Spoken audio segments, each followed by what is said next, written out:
All right, we're walking down the hall towards the club show, and we're gonna run off in one of these side rooms, and Rocko Minerals is in there. And so we're gonna see if we can catch up with Rocko and see some of the great things that he's brought to the 2024 Hard Rock Summit show. So come on, let's go take a look. There he is right there. Hey, Rocko, how's it? Hey, Brian. Good to see you, man.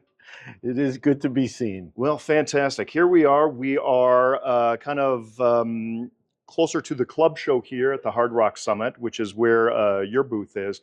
First of all, tell me your overall impressions of the new venue here. Well, I think it's a fantastic venue. I think it's we have to get used to the maze of shows and where dealers are kind of thing. This is actually called the Cotton Creek Room. The Cotton Creek Room. You heard it here first, ladies and gentlemen. Yeah, and there are 4 dealers in this room. I'm one of them. So, it's letting people know where is booth 414, So I'm here in the Cotton Creek Room on the hallway going towards the Denver Club Show. Right, the Denver Gem and Mineral Show, the original show. Yes. Yes, fantastic. Well, looks like I caught you mid adjustment. So while you're holding this, what are you holding? I am holding a Haussmannite crystal on matrix from the Kalahari in South Africa. This is a fabulous specimen that came out of the Ashley and Gail Diak Kalahari collection, which I obtained this year, old friends of mine, and this is a super specimen in my judgment, and I'm, seeing if I can get it to stand like this in the case. The luster on that is just... There's a Haussmannite with andradite from the Kalahari, as are these specimens on the shelf, all part of the collection I got from that this year. These are all Kalahari pieces. All Kalahari pieces, first 4 shelves.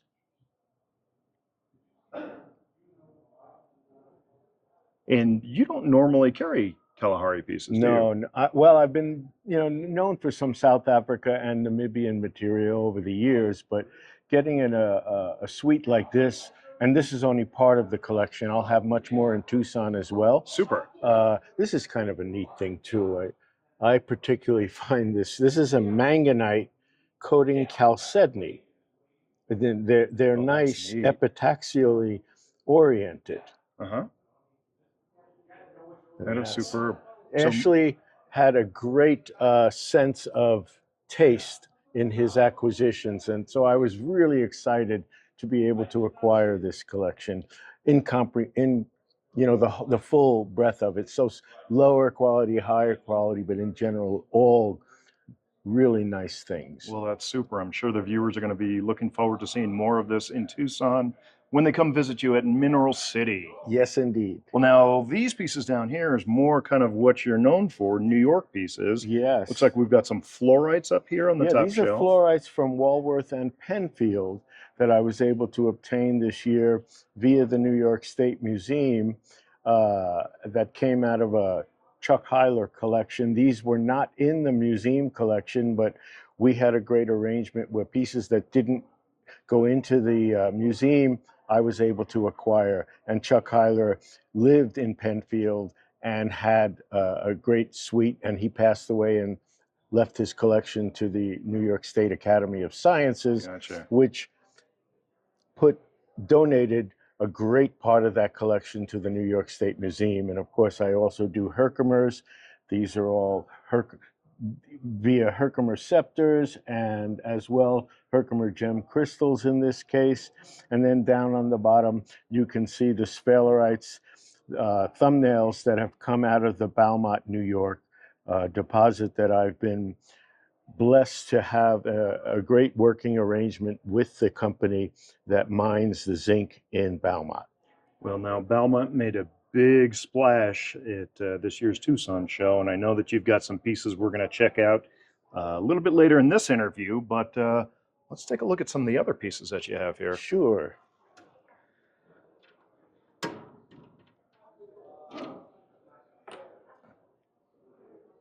So viewers, stay tuned. You want to see Balmat? this is the place.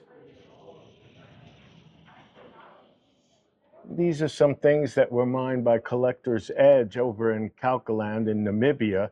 I'm particularly fond of this deposit.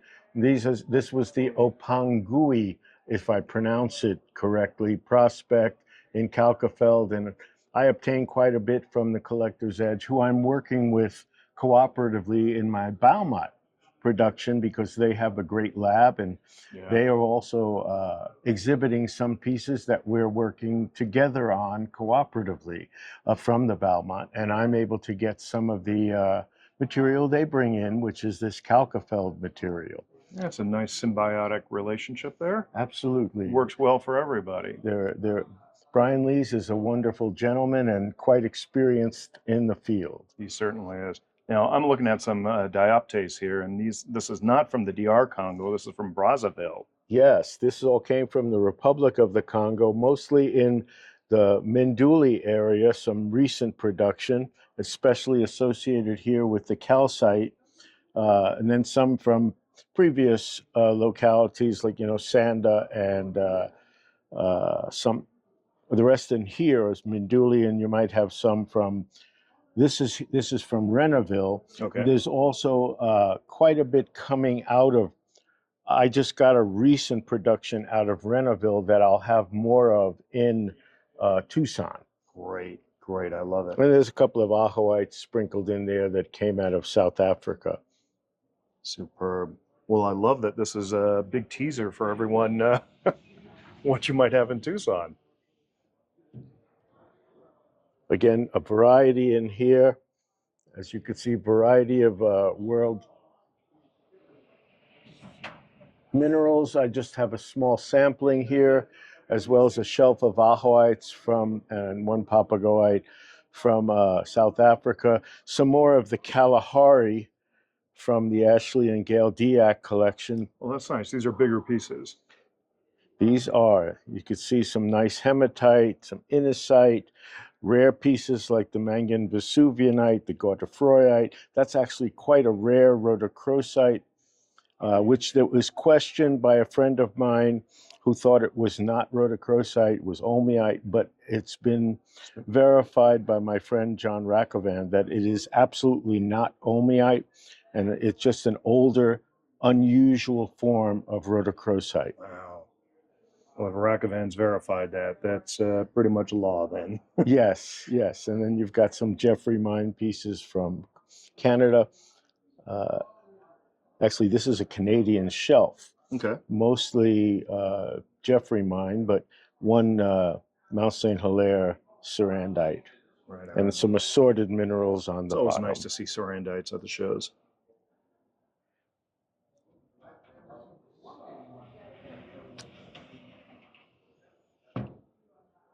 Okay, let's follow you to these two cases. These two cases are New York oriented. Okay. And the first case here, you can see some of the more recent sphalerite production coming out of Balmat. These came out of the 4075 level. They were yellow sphalerites associated with calcite, sometimes barite, and sometimes halite. These were fairly stable. Occasionally, if it had too much halite, the matrix would fall apart. It would crumble. And those things were not my best acquisition because I didn't know that the matrix was loaded with halite till after the fact. That's when the customer calls you, Rocko, gotta talk. Yeah. Luckily, I don't think I sold any. I only had. Oh, okay, that's good. I discovered the fall apart on my own. So there's piles of individual crystals laying around of small stuff. Then of course I had great Herkimers here. I love this pineapple right here. Yeah, obviously I'm from Hawaii, so I gravitate towards the pineapple. Right. That was I bought a collection from a good friend of mine, Stuart Strife, who had assembled one of the most prominent and high quality Herkimer diamond collections. And at one time he sold his collection, I bought it. So I have a great assortment of high quality Herkimers, including many more scepters and skeletal crystals. Well, I love this because you don't have the clarity that you normally associate with Herkimers, but that clustering is just so unique. And in super condition with no restoration or Really? yeah. Yeah. Yeah, that one No is not. dings or anything. This is, and this is a fabulous piece, and that's kind of closer to the Herkimers that we're used to seeing. Yes, the But chains. I love that the chains arch. that get reconstructed. Exactly. Yeah. And they're all 99% reconstructed. Is that when right? You see Okay. great chains like this. Yes. But now, so that the viewers know, reconstructed to show how they naturally form, not Correct. reconstructed to illustrate some fantasy that we have in our Right. minds. They were laying in the pocket like that, but when you extracted them, they came apart. Right. They were not strongly attached. Mm-hmm. But then you reconstruct using some sort of adhesive, and that's it. And there's a couple of crystals here from Lowville, an unusual location. There's actually 3 of them. That's not very common for the quartz crystals out of New York. You could see also the larger skeletals that came super quality from Middleville. That these are some of the highest quality of the skeletal or Fenster type quartz that comes out of New York.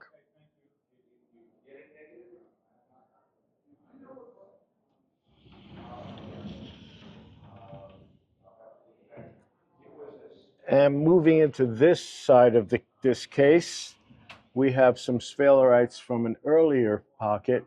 These were from around the 3900 level of the deposit in Balmat, and these are some of the best sphalerites that I have seen come out of the deposit, associated with calcite and sometimes with quartz. Now, when would these have come out? These came out about 2 years ago, Okay, two and a half. Pretty bloody new. At the longest, maybe 3 years ago. Oh, and the way that these sparkle, I mean, it's just, that's what you expect from sphalerite, but God, it's just great to see. This is a terrific display. Thank you so much. When you come down to this shelf, I have this shelf now. There's a faceted sphalerite. I've had a few of those. I've sold some. They cut wonderfully, and having a New York cut sphalerite is pretty special. Then you see some representation of anhydrite crystals that were found in Balmat. These are small samples that I have left for sale.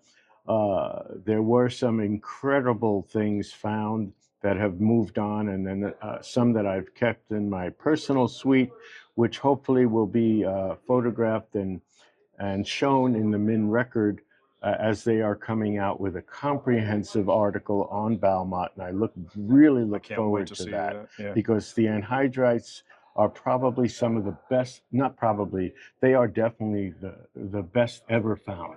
Absolutely, absolutely. And I've seen some of the ones that you're speaking of that are in your personal collection, and just mind-blowing. Yeah. I mean, this is a fabulous piece right here. I just love the zoning. See that zoning, and these are either a little bit of crystal face, but mostly cleavage, but it's hard for me to tell. Like, that face looks very natural. Yeah, it does. Hard to say, but they are spectacular things, these anhydrites. And as we go down, you'll see more sphalerites, sometimes on the quartz and calcite matrix. This is the largest sphalerite piece of high quality that came out of that deposit at around 3900.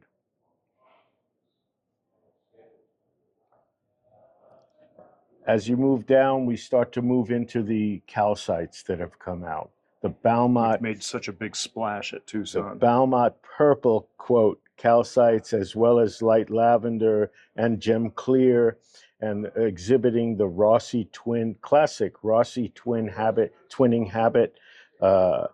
That's been a signature of this find.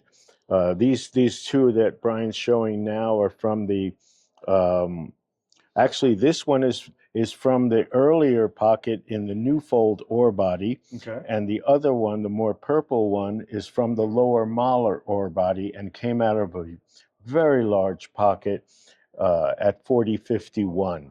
Most of the big, deeper purples that I have associated with came out of 4051.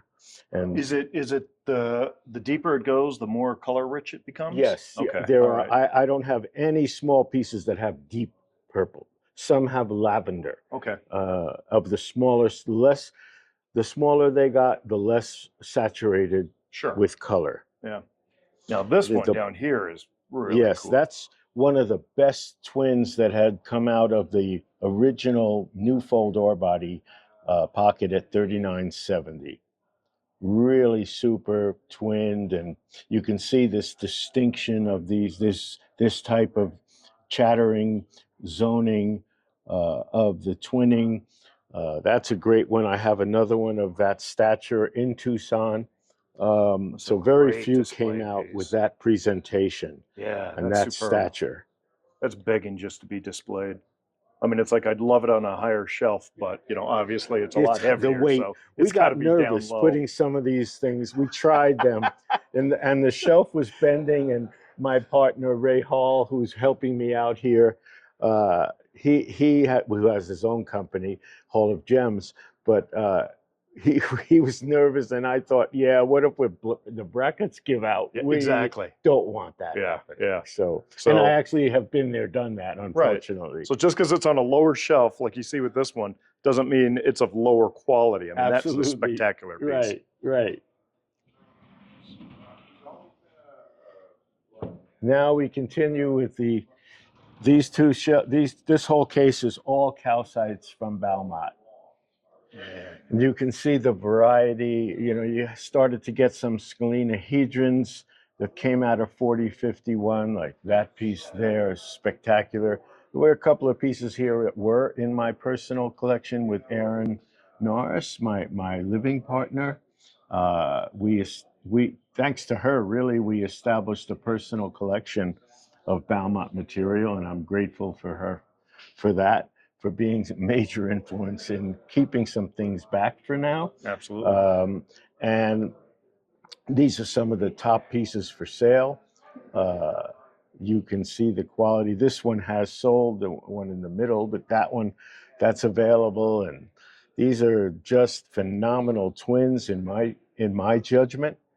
And that stacking on that sphalerite, this is a sphalerite matrix with a thin coating of anhydrite with a few anhydrite crystals present, Okay. which is the most unique combination that I've Gotcha. seen Okay. in the deposit. Yeah. And that's the only piece I have seen. I haven't hasn't. seen even broken ones Wow. Okay. in that association. Interesting. So that was a prestigious piece, and we had some photos taken. So most of these some of these will have presentation in the Min Record article. Yeah. Yes, and you can see the variety of habits that exist. Really, yeah. That's a good thing it's a good point that you pick up. It's a great variety of habits, just as we're kind of scrolling through these pieces that are on display. Associations being calcite with anhydrite, with barite. I don't have many with barite. I may not even have any for sale at this time that have barite on them. But that was part of that pocket, as well as the rhombohedral structure, and then the scalenahedral structure. And sometimes you see them both together, like on this one here.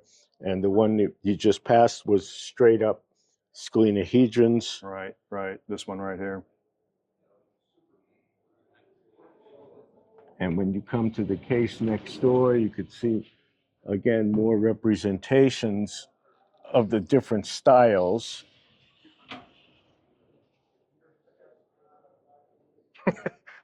I almost want to say, was it by accident or design that the ones on the higher shelves are a little bit lighter color, and as you go down in the shelf, they get a little darker, just like they are in the mine? Right. Yeah. And the size factor, you had to, I don't want the big weight too high up. Right. Much less available of the smaller sizes from my dealership, because they didn't come out as much, and there's a high demand to get high quality smaller pieces. Okay. Well, I know especially people from New York are so in love with these pieces because yet again, another great mineral from the great state of New York. This one here, which has a bit of a damaged look to it, but that's a more recent acquisition. There was a collapsed pocket that exists in the mine of 3980. And that's interesting. And we'll be seeing some more of this in Tucson. I just started getting some. Okay. There's a lot of halite associated and some yellow sphalerites associated in that pocket. It was deemed an unsafe area because it did collapse. The whole floor of the whole pocket collapsed down Okay. into somewhere in the 4,000 feet level. So hopefully the mine manager has been, going in there at times and just bringing out a little bit because it is unsafe, but at the same time there are a lot of crystals there. All right. So hopefully I'll have a nice representation in Tucson. In Tucson. And tell the viewers when you're set up at the. I know Mineral City opens, I think, on the January 31st next year. Well, I'm probably out You're there going to be there earlier. in mid-January. Mid-January. Yeah. Okay. And probably after a week or so, I begin to allow people to see some of the things I'm working on. Okay. To get my booth set up. So mid to late January, if you people happen to be heading out to Tucson early, or if you are intrigued by what you're seeing here right now and can't wait to see what Rocko's going to bring to Tucson. Rocko, thank you so much, brother. Thank We'll you, see you in Brian. Tucson. It's Keep been it up. a pleasure.